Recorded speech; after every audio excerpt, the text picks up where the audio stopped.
It should be very obvious why certain narratives do not resonate with a person like me, especially when I first came out giving you vital information that shows you the hypocrisy of Lifetime Network feeding you this bullshit called Surviving R. Kelly and bypassing all the affiliations involving the people that finance these companies behind the scenes. As a person from the South who has faced so much discrimination on my own terms, I refuse to allow a system feed me some bullshit and then resurrect this old ass law that shows the hypocrisy of all these individuals with these platforms that encourage the very behavior that leads these women in these toxic relationships, chasing these dreams to be these reality stars or movie stars, and bypass all the other stars from the past who have exposed the industry time and time again,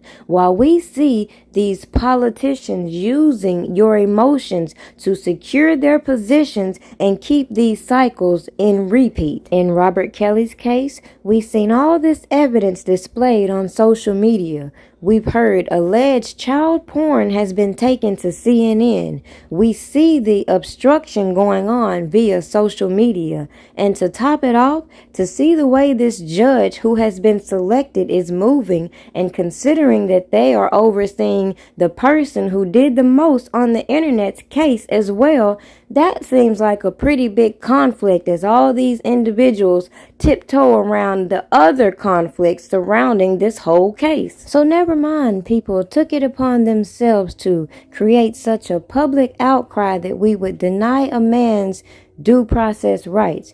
Forget the fact that these people put all this information on these platforms. Forget the fact that this network that even fed you the bullshit has something similar on their network that promotes this type of lifestyle. Yet I don't see the FBI swooping in like they did with Robert Kelly. Let's forget the fact that these individuals put all this information out publicly and then wanted to be anonymous in the court as Jane Doe's.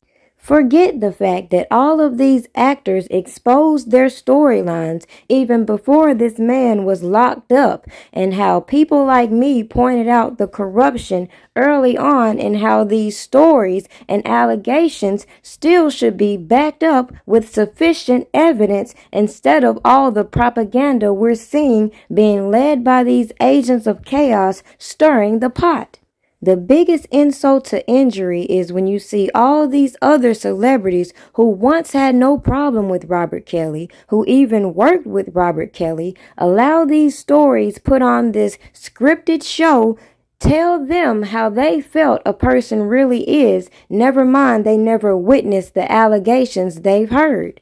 Now, never mind all the things we've witnessed publicly displayed about all these people who were once affiliated with this man, who were once associated with people within his circle, and even those who publicly allow their children to engage in certain behaviors right in our face to push these agendas.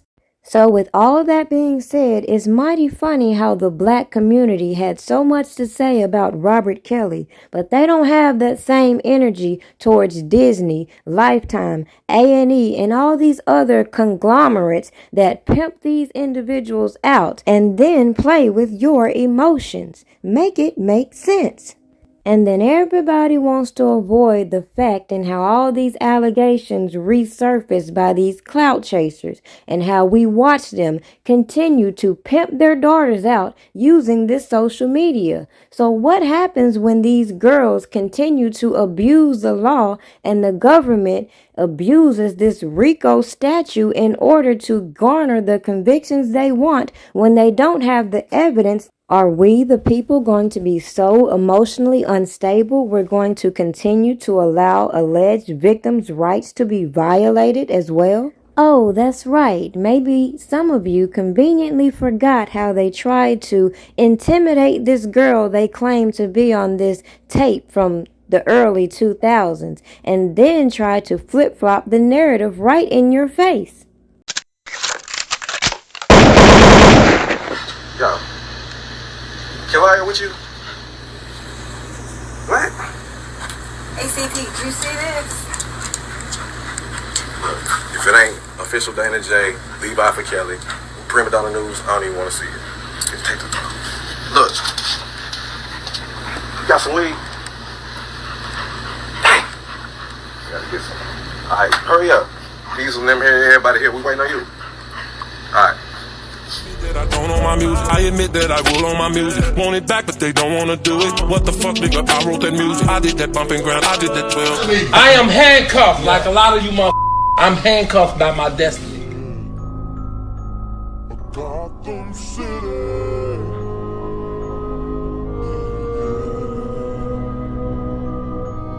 City of justice. Yeah. A city of love.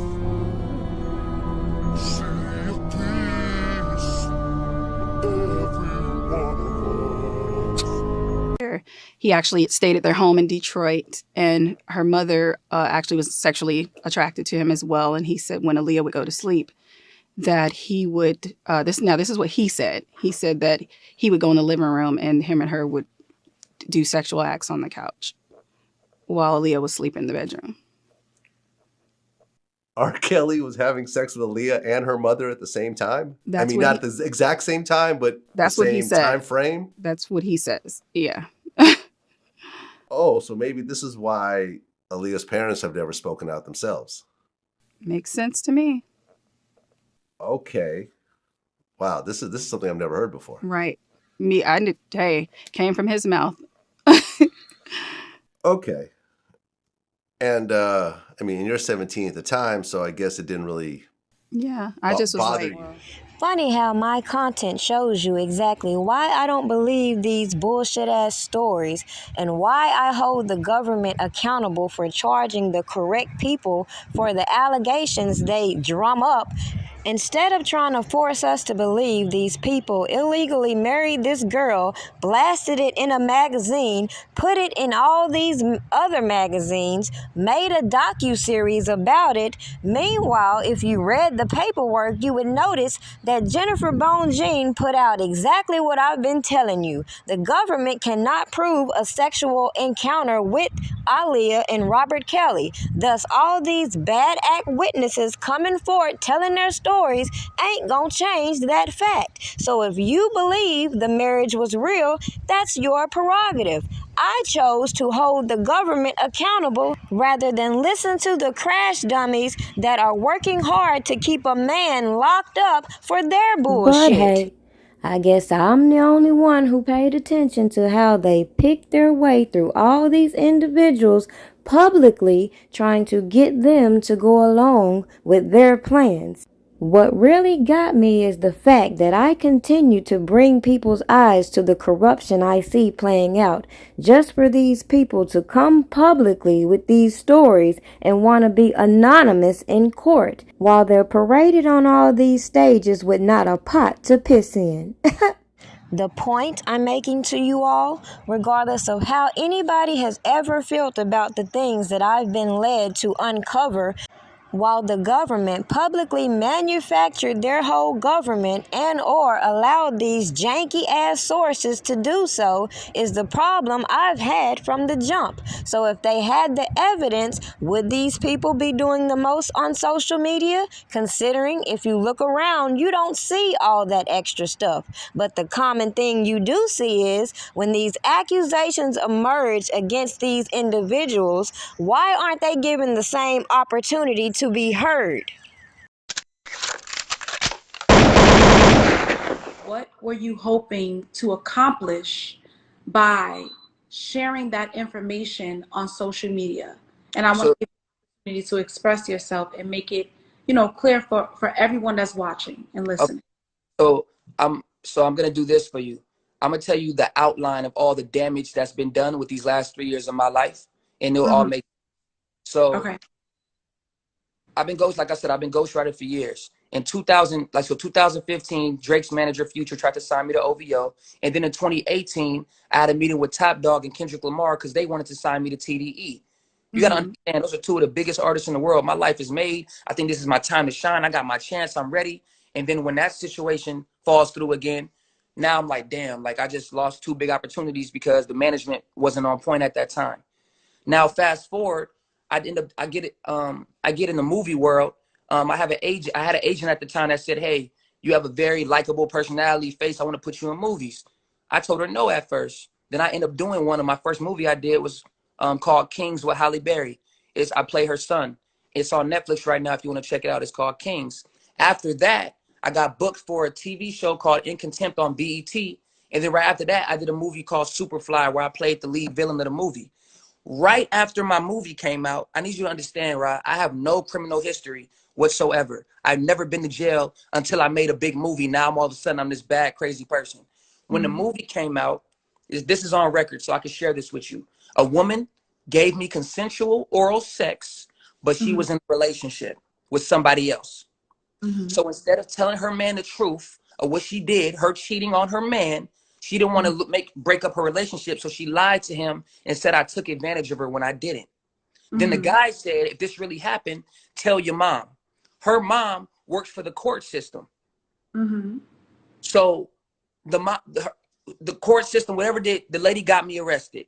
And when she got me arrested, she contacted other women to and paid them to make false claims on my name to keep me in jail longer. That's how I ended up in jail. That's when I was blasted to the news and Fox 11 and Shade Room. You got to understand, the world is looking at me like this crazy person. I didn't even have a chance to defend myself. So How much time did you do? 3. Or I did. pending case. So I got locked up September 11th, 2018. And so about 2.5 years in LA County Jail. Okay, are you still fighting that case currently? I'm still fighting that case, right? Okay. I need you to understand, love, as a black man, when a man gets hit with those allegations, there's no coming back for that, whether they're guilty or innocent. And I'm innocent. I'm facing 150 years to life if I'm convicted. Do you understand that? I have nothing to lose at this point. That's why I'm being transparent. I'm not lying about nothing. So the reason how I even got out in the first place, you got to understand, have you ever seen anybody in the last 20 years being a man accused of what I'm accused of and walk right out of jail? Have you ever seen it yet? No, but I can't say I keep up with, you know what I mean? I can't say I keep. How many women are accusing you of sexually assaulting them? I can't discuss that to my trial is done, but I have no problem with you when everything's resolved to come back on this platform and share it with you, because I do appreciate you giving me a platform to speak. But what I can share is I sat in jail for 3 years, went to court. My bail was $1 million when I first got to jail. After 2.5 years, it ended up rising to $4 million because they're trying to find things to try to put on me just to keep me in jail, because they know. I can't tell you what happened in court. I can't tell you what happened in that situation, but my bail dropped from $4 million to $400,000, and I bailed out. Okay. Then when I was released. And how long have you been out on bail? A while. Okay. I've been out. You could look at it on record. I'm gonna save that because I want you to go look it up on just type in LA County Jail and type in my name. You'll see the release and all the information. You know, I ain't got time to be doing all of that now. I got to tell the right. All right. So let me ask you this now. What were your thoughts, and how did you feel initially when Kalani reshared, the allegations against you? How did you feel about that? That was my issue. When I was released, there's a video. If you look on my page, there's a video of when I was released of me hugging my lady. Right. I was not thinking about Kaylani. I was spending time with my family. I came out of jail with a plastic bag, with a couple books, and I had $27 to my name. I was already bad. And I'm fighting the case I'm facing 150 years to life if I'm convicted. I was not thinking about her, did not mention her, anything. She inserted herself into my business. Imagine, as soon as I get out, I have no money to my name. I'm homeless. I'm living in cars with my girl. And then next thing you know, I wake up in the morning and this woman that I know personally has called me the name she called me 83 times on Twitter and 12 times on Instagram Live or Instagram in front of 12 million people. All of us, Kaylani's followers, they all come to her. They all follow what she says because she's influential. So anything that she says, people are going to believe. But everybody in the business knows that Kaylani's not that person. That's not fair. Like, why does she insert herself into my business as soon as I'm released? That's the thing I'm irritated about. And also on top of that, She's trying to make it seem like everything I'm saying is a lie about the abortion. She's saying it's a lie. I got receipts.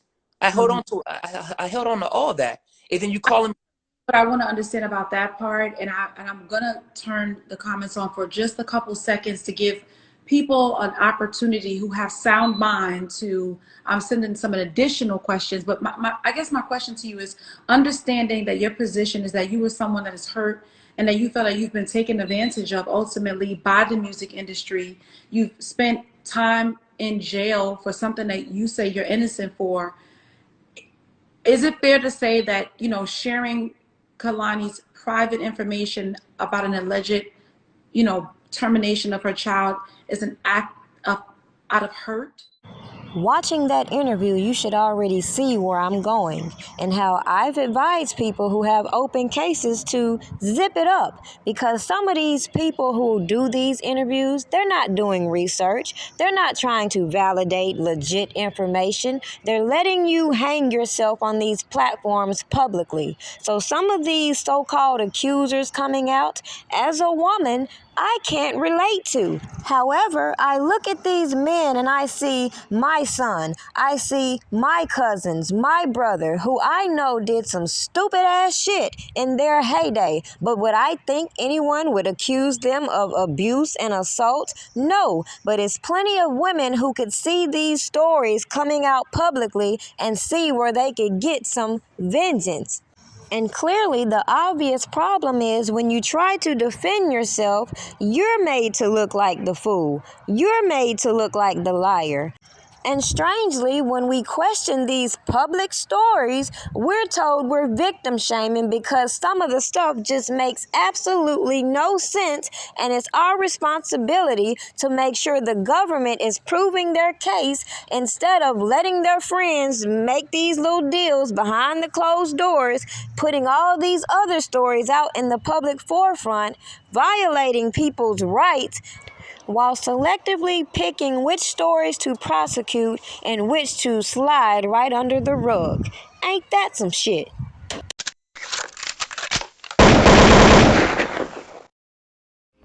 I don't know either.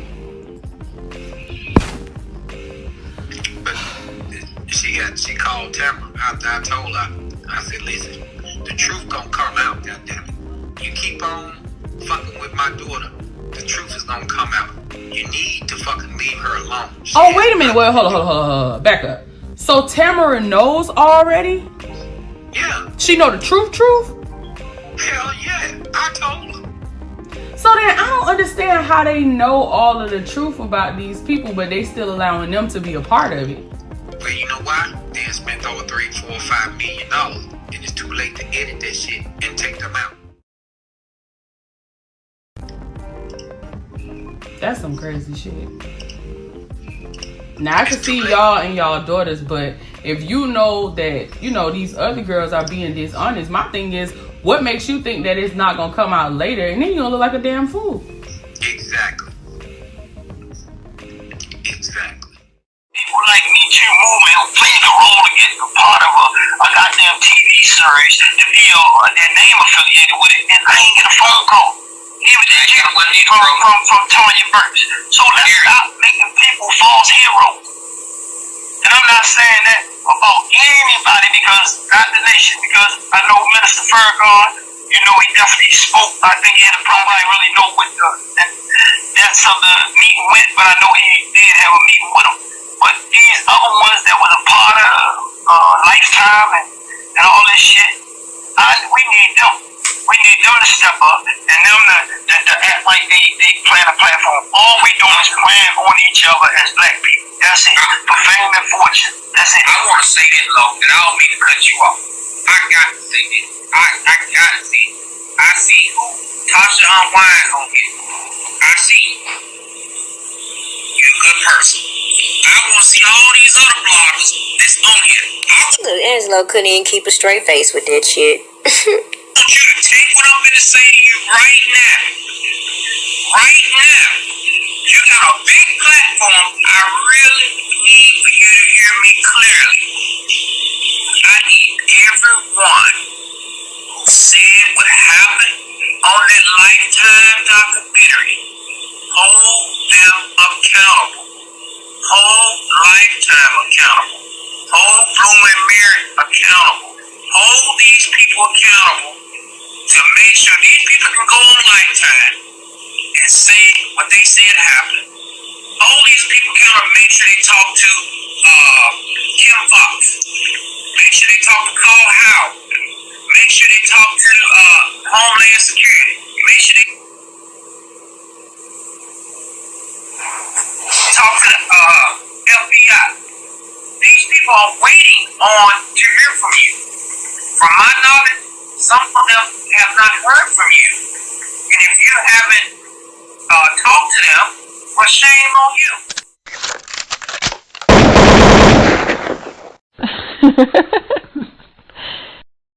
All of this, you're going to see this in future testimony, but Azrael knows where everything is. When I say the tapes, she knows who's who. She knows where the bank accounts are, where the money is. She knows who's using who.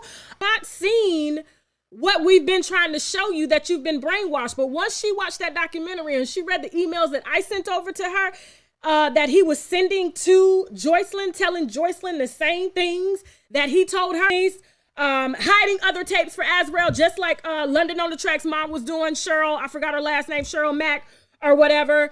And so I'm trying to tell you without telling you too much, because like I said, this is a federal case, and I've even helped out the feds with all the information that I've been given. So I was working with the Department, was it the Department of State? Homeland Security, one of them damn please. Homeland Security, my lawyers were to hand them over everything that we had received. Yeah, I talked to Angela now. You gotta get rid of Mason, and you have to get rid of this publicist, because they are working with Avenatti. This was a whole, like, this Gayle King thing. They knew about this from like weeks ago, like they've been planning this. I know you don't probably want to listen to me, but please, you cannot let him do this interview on Monday. Like, all of this stuff is a plan to just like put you apart and make shit worse. Cannot let who do an interview? This Daryl Johnson guy.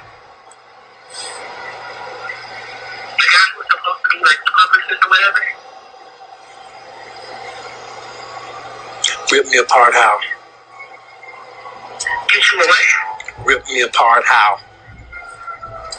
Like, it's just all things. Like, I don't know. No. Just be specific. Be specific. Rip me apart how? I don't know the how. Okay, I want you to find out. I want you to find out how and let me know. And when I drop the videos, the pictures, the paperwork, for him to get on live to say that Azrael is not right in R. Kelly, really? Now, I gave him R. Kelly's jail records. Ask him how he got R. Kelly's jail records. Ask him how I got the emails between Azrael and R. Kelly. So you mean to tell me I don't know what the fuck I'm talking about? The article state that the other person was in trouble. It did not. And there's a reason for that. There's a reason for that. You think we don't know? And I'm not saying that they can't pull no shit, but what I'm saying is I'm talking about the article at hand. There was a reason why the article didn't say what it said. And for people to make all these assumptions and oh boy, to be a lawyer, you should know. If the feds got something, they ain't gonna announce it. They already got it. And if they gonna do something with it, they gonna do something with it. Ain't gonna be no reporter letting people know ahead of time what's going on. When you hear Fed investigation, everybody know that. Guess what? You hear after they've made arrests, okay? You hear after that.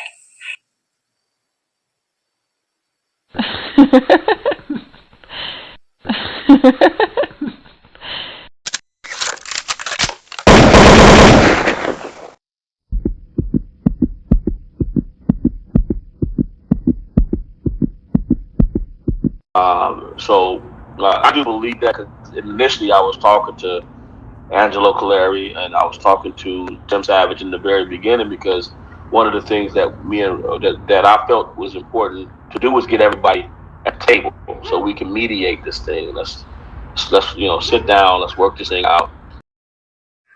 Okay, because I'm letting you know now.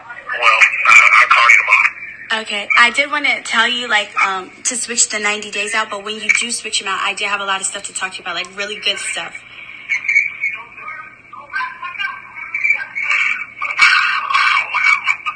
What do you mean?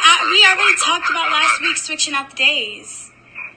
We've been talked about that, so why are you saying wow? Yeah, because you hung up on me and called right here to the building, and they called me to the floor to discuss the same thing I had already told you.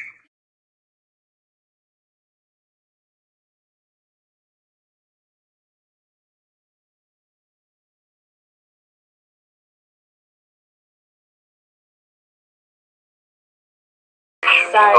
Nope. Don't say nothing to me. Don't say nothing to me. Do not say anything to me. Joy is in jail for assault. So I feel so sorry for the both of you. Don't say anything other to me. I feel bad for you.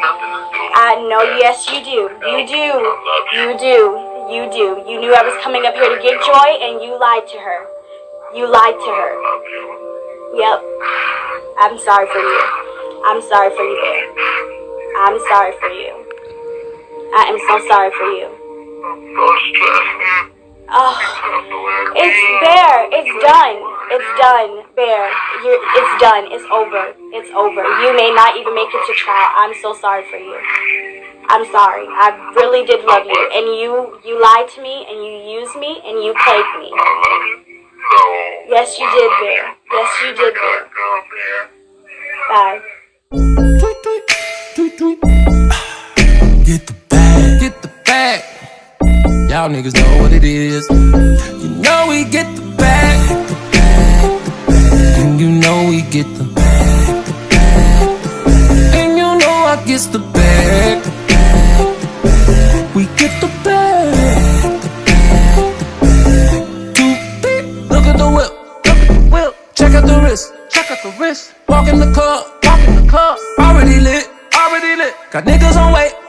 Hold up. Got bitches on go. Come on. Got perp out a pound. So you know we gon' blow. She throwing pussy, so I'm throwing money.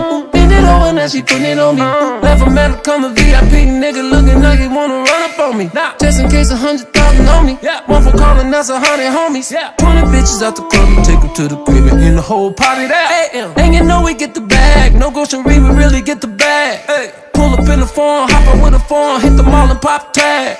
When a nigga was a young boy, all I thought about was getting the cash. Yeah, nigga getting the money now, so you know a nigga gon' brag.